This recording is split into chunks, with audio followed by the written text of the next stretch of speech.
Assalamualaikum warahmatullahi wabarakatuh. Gimana teman-teman kabarnya sehat selalu ya untuk kita semua. Oke, di sini banyak banget dengar kabar ya kalau DC itu mau dikerahkan ke rumah-rumah.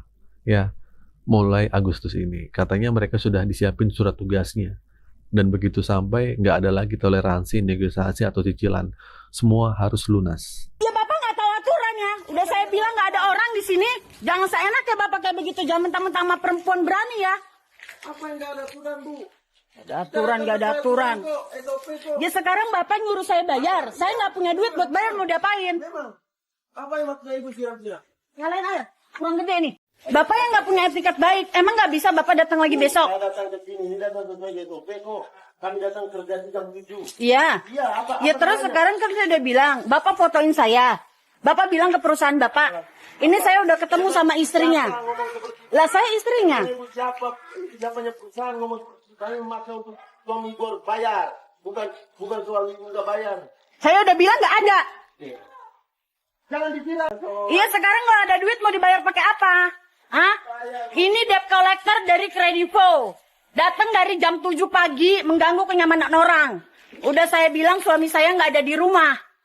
Masih tetap menungguin di sini. Jangan beraninya ketemu sama perempuan. Gue siram pakai air.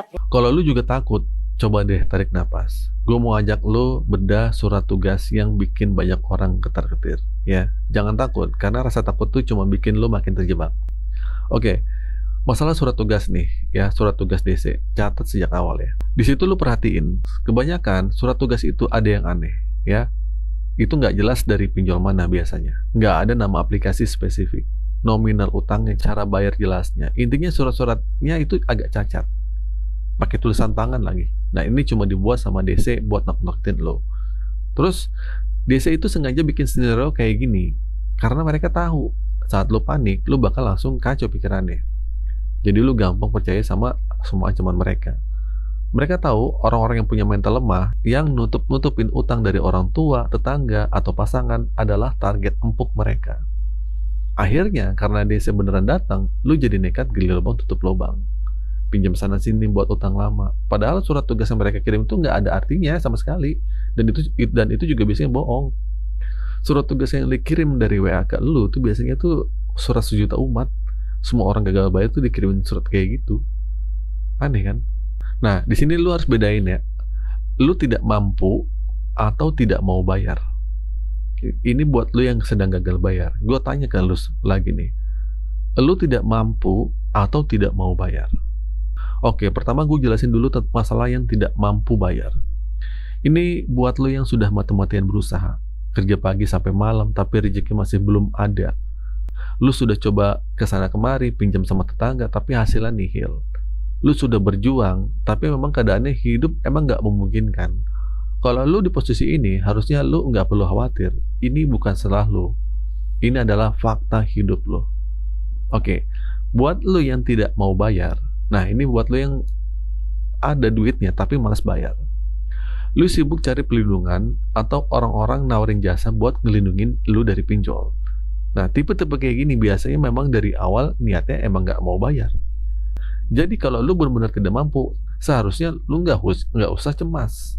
Mereka mau datang silakan, mau ajak RT RW silakan, mau ajak polisi juga silakan.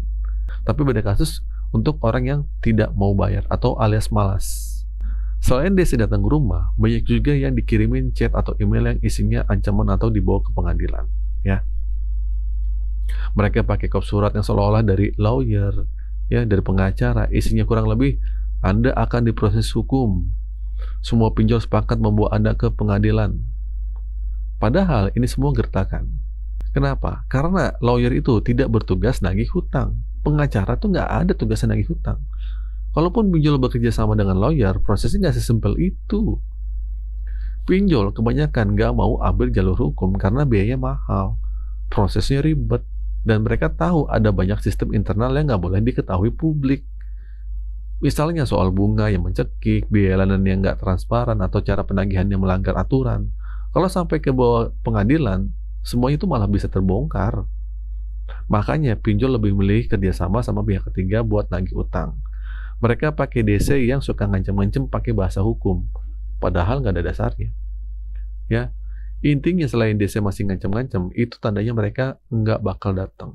DC yang beneran mau datang biasanya diem-diem aja. Nggak banyak ngomong, mereka baru konfirmasi kalau sudah di depan rumah lu. Oke, tapi di sini gua ada tips ya buat hadapin DC yang beneran datang. Kalau seandainya DC beneran datang, lu jangan panik. Lu harus tetap tenang. Yang pertama nih, tanyakan dokumen. Ya, minta mereka tunjukkan kartu identitas, surat kuasa, sertifikat profesi penagihan. Kalau mereka nggak bisa nunjukin, suruh balik aja.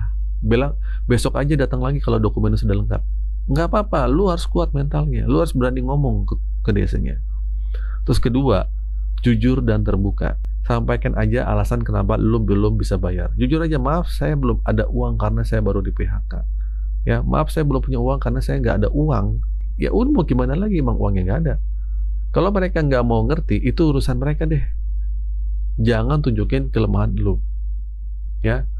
Terus yang ketiga, hentikan komunikasi. Selama ini sumber masalah lu itu ada di telepon sama WhatsApp atau email lu. Kalau lu nggak putus komunikasi, DC itu bakal terus-terusan bikin drama buat nakut-nakutin lu. Buat nakut-nakutin lu. Mereka pinter banget bikin skenario. Sementara lu cuma punya satu perasaan, takut dan nyesal. Ya. Jadi lu tuh harus berani. Hentikan ketakutan ini. Fokus kerja, fokus cari uang, fokus atur keuangan lu. Itu jauh lebih baik ngurusin hidup daripada mikirin ancaman yang gak jelas. Oke, jadi gini teman-teman ya. Sebenarnya surat tugas yang dikirim DC seringkali tidak valid. Mereka tuh biasanya tidak mencantumkan nama perusahaan pinjol yang jelas, nominal utang atau detail pembayaran yang spesifik. Nah, surat-surat ini sengaja buat kalian tuh jadi panik. Tujuannya adalah agar lu mencari dana talangan, bahkan dengan cara gali lubang tutup lubang. Nah, begitu pula dengan ancaman yang proses hukum yang dibawa pengadilan. Hal ini juga merupakan taktik DC. Kenyataannya pinjol legal biasanya nggak mau bawa kasus utang kecil ke jalur hukum, atau prosesnya itu akan rumit, ya. Nah, terakhir, ancaman DC yang bilang mau datang ke rumah atau surat tugas atau mau bawa lu ke pengadilan, itu cuma gertakan kosong. Pinjol nggak akan mungkin melakukan seperti itu, ya. Dan pada intinya mental baja adalah kunci untuk menghadapi ini. Pahami bahwa sebagian besar ancaman DC adalah drama yang sengaja diciptakan untuk menekan lu. Dengan bersikap tenang, jujur dengan kondisi finansial lu, dan fokus pada solusi, lu nggak akan mudah terjebak dalam permainan mereka. Ingat ya, masalah utang bisa diselesaikan dengan kepala dingin dan strategi tepat, bukan dengan kepanikan dan ketakutan. Oke, itu saja teman-teman video kali ini. Semoga video ini bermanfaat. Akhir kata dari saya, assalamualaikum warahmatullahi wabarakatuh.